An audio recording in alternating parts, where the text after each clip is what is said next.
Okay, now that you've bagged the difference of the squares, we need to look at the slightly more complicated situation of trinomial factorization.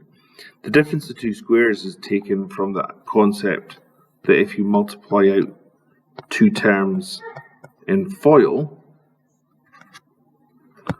you end up, I've changed colour as well, oh well. You end up with these two terms because the middle terms cancel out. Well, what if the middle terms don't cancel out? What happens if we multiply a bracket and we get a big long term? So let's clear this bit off. So this is how we've used trinomial factorization to look at FOIL to look at the difference of two squares. If we look at it for trinomial factorization, if we take x plus 3, that's the Trinette seagulls in the background, x plus 3 times x plus 1, and we multiply that out, we get x squared plus 3x plus, so 3x plus 1x give me 4x, and then we've got the plus 3 at the end. So in trinomial factorization, what we're saying is, can we find a method and system that allows us to take this expression here and turn it into that expression there? That's the challenge of trinomial factorization. And what we need to note is these two middle terms, we found, so the x and the 3x, we found them and added them together here. Both of these, oh man, both of these middle terms are related to the x, because obviously we've got 3 times x and you've got 1 times x.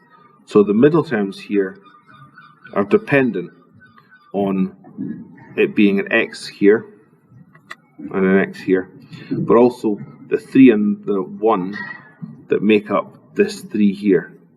So we can use that information and a little bit of practice. If I take my first example and say, here I've got x squared plus 3x plus 2, I need to know what goes in the bracket. This is what we call a unitary version because there's only 1x squared here. So that's pretty obvious that we're going to have our x's here.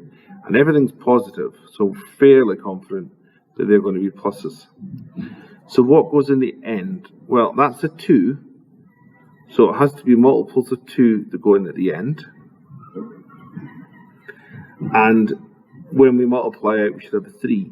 Pretty obvious, in the first example, it's going to be 1 and 2. We're going to start off with an easy one. How do we know that that's definitely going to add up? Well, there's a good shortcut, which has somehow been hijacked with the name St Andrew's Cross, but I grew up with this and it was never called St Andrew's Cross in the 90s. Let's look at our two terms, our first and our last terms. X squared is going to be x and x. It has to be to multiply it to give me x squared. And 2 is a prime number, so it's likely to be 2 and 1. Note it could be negative 2 and negative 1. We'll look at that in a bit. But if this is what we've got, the question is this my first bracket and that my second bracket? Are those okay?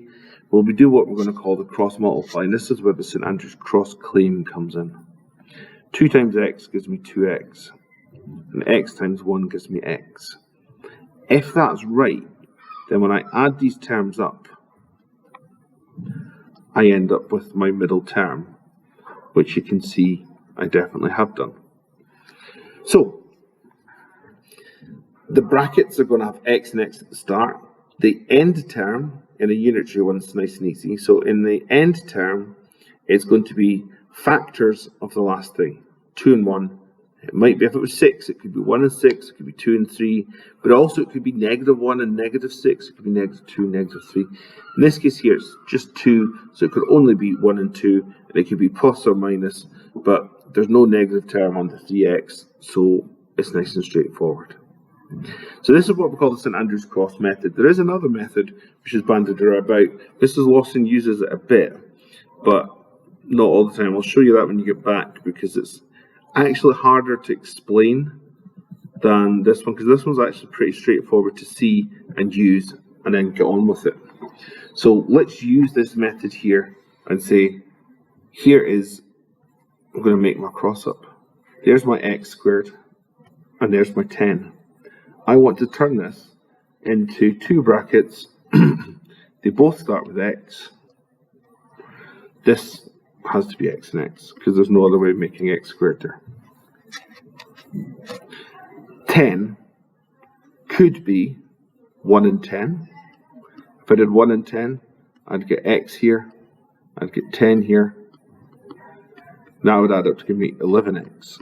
I don't want 11x, I want 7x. So I'm going to scrap that one.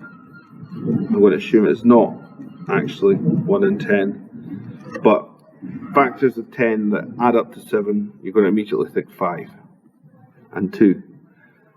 5 times x gives me 5x. 5 times 2 gives me 2x. Add them together, I get 7x, which is my middle term. So this is obviously the right mix. So the first bracket here is x plus 5. Second bracket is x plus 2. That's my factorization. Do one more here, and then I'm going to show you one non-unitary one to get you thinking. X squared and 12, x and x. Now, factors of 12 that add to 8, you'd think 6 and 2. But it's negative 8.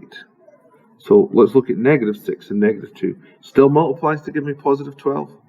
But now across will give me negative 6x. It'll give me negative 2x. That gives me negative 8x. That's fine because that's exactly what I'm looking for. So my brackets this time look like x take away 6 and x take away 2.